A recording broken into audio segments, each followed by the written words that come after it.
My name is Jessica Aguilé. I'm Program Director for Alliance for a Green Economy, a coalition of environmental and social justice organizations working together for a carbon-free, nuclear-free New York.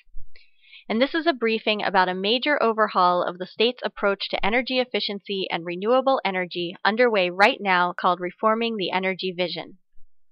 The Public Service Commission, which is the state agency that regulates the utility companies in New York, initiated the Reforming the Energy Vision proceeding, also known as REV, to address several trends in New York's electricity system, which I'm going to discuss today in this briefing. The REV proceeding, and several companion proceedings and initiatives, represent a major overhaul of the way New York policymakers intend to pursue energy efficiency and renewable energy. REV seeks to move New York away from subsidies and state-sponsored programs toward a more market-oriented approach. From January 28th through February 5th, the Public Service Commission will hold the first public hearings on REV. Though the REV proceeding is very complex and has been characterized so far by many long, very wonky documents that make the process difficult to understand, the importance of REV should not be underestimated. REV will shake up the status quo. It will attempt to move the state toward much more decentralized energy production, which means there is the potential for more decentralized ownership and control over the state's energy resources. But this power shift is by no means guaranteed in the process. In fact, the domination of the proceeding by utility companies and other for-profit entities seeking to maintain their control over the energy system is a major concern, and a reason why we, the people of New York, must take this opportunity to insert ourselves into the process. To begin, I will overview in general terms how today's electricity system works. Most of the electricity in New York is generated at centralized plants powered by nuclear energy, coal, gas, and hydroelectricity. The power produced at those plants travels over high-voltage power lines to lines owned and operated by our distribution utilities, and gets to us, the consumers, or as the Utilities and the Public Service Commission call us, ratepayers, because we pay electricity rates. When we buy electricity, the money flows out of our communities and goes to shareholders of the national and multinational companies that own the majority of the power production and distribution system in New York. But New York's electricity system is in transition. An increasing amount of renewable energy is coming online, competing with other power generation sources. At the same time, many consumers are saving energy through weatherization and the installation of energy-saving lights and appliances, collectively known as energy efficiency retrofits. And a small but rapidly increasing number of us are starting to generate our own electricity, for instance by putting solar panels on our roofs. Meanwhile, many of our large power plants are aging and uneconomical, and our distribution system is aging, which means we are facing an enormous replacement cost if we choose to maintain the status quo. The Public Service Commission estimates that the cost of supporting New York's transmission and distribution system over the next 10 years will be $30 billion unless we change business as usual. One other trend I'll note is that while in general electricity demand is not growing very much, peak demand is growing. Peak demand refers to times when many people use a lot of electricity all at once. For instance, on hot summer days when many people turn on or turn up their air conditioners. Right now, our electricity system is built and maintained so that it can always serve peak demand, which means that we pay for a much bigger system than we use most of the time. This costs us money. The Public Service Commission estimates that if we could reduce the 100 hours of greatest peak demand, we could save between $1.2 and $1.7 billion a year in electricity costs.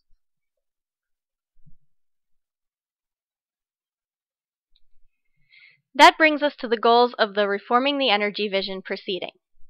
Through REV, the Public Service Commission seeks to accelerate the shift from centralized power generation and distribution toward what it calls distributed energy resources. These distributed energy resources include energy efficiency retrofits, small-scale renewables, and other decentralized power sources, as well as storage technologies like batteries. It also includes demand response programs, which is a fancy way of describing efforts to have us change when we use energy to avoid using it during peak times. If these goals can be achieved, the thinking is that we can reduce our reliance on the large power plants and reduce the size and the cost of the electricity distribution system. If achieved, this could provide many benefits, including making the system more affordable and reducing our reliance on dirty and dangerous energy sources. It could also mean that by shifting to a distributed energy system and engaging in energy conservation through efficiency measures, more money would stay in our own communities instead of going into the hands of the large investor-owned companies that currently own our energy resources in New York. This is the potential promise of REV, but of course, as with anything, the devil is in the details. Many of the details of the REV proceeding focus on designing a market system that will spur the adoption of distributed energy resources. To do this, the system will need to inform and engage consumers as active participants in energy use and energy ownership like never before. It will need a new approach to system planning, one that seeks to cite energy efficiency and distributed energy in ways that can help avoid collective costs. It will need to count up, or aggregate, and predict the many small energy savings and energy production actions on the part of us in our own neighborhoods in order to know how much power production and transmission can be phased out from the bulk centralized system. The energy market will need to have a pricing structure that encourages socially beneficial energy savings and energy production, and there will need to be some new infrastructure, much of it technological, in order to enable and track all of this new activity. In August, the Department of Public Service staff released a REV straw proposal, which describes much of the REV vision in detail. The document is about 100 pages long, so I can't do it justice in this briefing, but I will highlight one of the most important pieces of this vision, and one that is likely to be decided upon soon by the Public Service Commission. It is the creation of a new institution to carry out many of the functions of the new REV market I just discussed. This institution is being called the Distributed System Platform, or DSP. And of course, a major question in the REV proceeding is who or what entity should create and control the distributed system platform. The staff straw proposal recommends that this responsibility be given to the investor-owned utility companies, which would mean that each utility will file a plan for how they intend to carry out these functions, and the cost of this would be incorporated into the rates charged to consumers in each of the utilities' service areas. The majority of companies and organizations that have been engaged in the REV proceeding up until now have agreed with that approach. However, there are several participants in the proceeding, including Alliance for a Green Economy, that have raised concerns and have called instead for the development of a statewide distributed system platform that is independent from for-profit market actors and governed in some democratic fashion. Another very important piece of the REV process is a companion proceeding called the Clean Energy Fund. I mentioned at the beginning of this briefing that New York policymakers are attempting to shift to a market-based clean energy system away from subsidies and state-supported programs. In accordance with that, the Public Service Commission is planning to phase out, over 10 years, the collections most of us pay on our energy bills that go toward supporting clean energy programs and subsidies. The most recent draft of the Clean Energy Fund proposal would gradually reduce money collected for state clean energy programs from about $1 billion annually at present to no more than $400 million per year. The Clean Energy Fund proposal would also shift the focus of ratepayer-supported clean energy programs toward market development and providing what they are calling a bridge for those low-income ratepayers who the REV markets do not initially reach. No detail has been given as to the proportion of funds slated for low-income focused programs, which we believe are critical to addressing the equity issues and barriers faced by low-income ratepayers who contribute a disproportionate amount of their income toward clean energy funds, yet face major obstacles when it comes to benefiting from those programs. While I do not have time in this briefing to go into depth about the opportunities and concerns related to the Clean Energy Fund, I will say that at a time when global temperatures are rising and the specter of climate change is upon us, many of us are very concerned about the state planning to phase out dedicated funding toward the development of energy efficiency and renewable energy, especially while the REV experiment is not fully formed nor proven to work, and in the absence of clearly defined and enforceable greenhouse gas reduction targets. Clearly, there are a lot of questions and issues to be addressed in the REV process, including how can we best motivate or help energy consumers change their relationship to energy so they can save money, protect their health, and reduce their environmental impact? Who do they trust to provide information and help with these decisions? And what pricing, subsidies, and financing need to be in place so that everyone can participate? Who will end up owning and financially benefiting as we shift from centralized to distributed energy resources, and who will pay for the development of these resources? How can we ensure a just and equitable transition to an efficient and renewable energy system? How can we become owners and decision makers in this system? What greenhouse gas reduction goals will the state adopt, and how can we ensure they are met? And, very importantly, who will have the power to decide the answers to these questions? In preparation for the upcoming public hearings on REV, we offer some talking points that speak to these questions. They were developed in collaboration with a number of organizations across the state who are organizing under the banner of the Energy Democracy Working Group. We encourage you to use these talking points in preparation for testimony at public hearings or in written comments.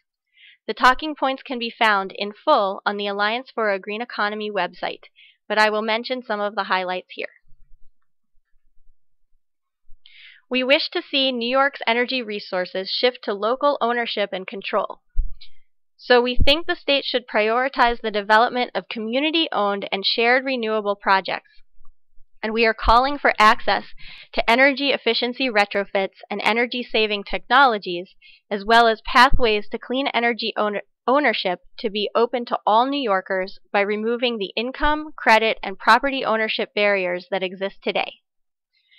We believe that New York's energy system should include strong participatory decision-making structures, transparency, and public oversight, and so we are calling for a statewide independent distributed system platform with a democratic governance structure instead of the proposed utility-controlled model. And we are calling for a strong, supported role for local municipalities and community organizations in implementing efficiency and renewable programs, rather than relying solely on utility companies for marketing and outreach.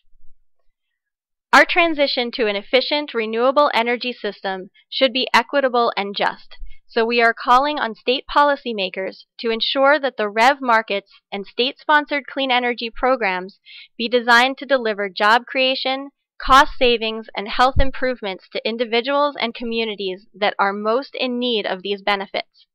Our new energy policies must reverse energy insecurity in low-income communities and address the pollution that disproportionately burdens communities of color. We are also calling for strong greenhouse gas reduction targets based on the latest climate science, with short and medium-term benchmarks and accountability measures in place to ensure they are met. We oppose the phase-out of subsidies and state-sponsored clean energy programs unless or until the market reform initiatives envisioned by REV are proven to work. We are also calling for strong regulations and consumer protections, specifically that energy service companies, also known as ESCOs, and other market actors be heavily regulated to protect consumers from deceptive marketing practices and predatory lending. We are asking for the availability of funds so that public interest organizations can intervene in rate cases and public service commission proceedings to protect consumers and the environment. And we are saying that REV should guarantee affordable access to a basic level of energy necessary to provide for a comfortable and healthy living space. You can find out more about REV and the Clean Energy Fund at the Alliance for a Green Economy website as well as the Public Service Commission website. The REV process and the accompanying initiatives like the Clean Energy Fund will be ongoing through much, if not all, of 2015. There are multiple staggered public comment deadlines and decision points along this process.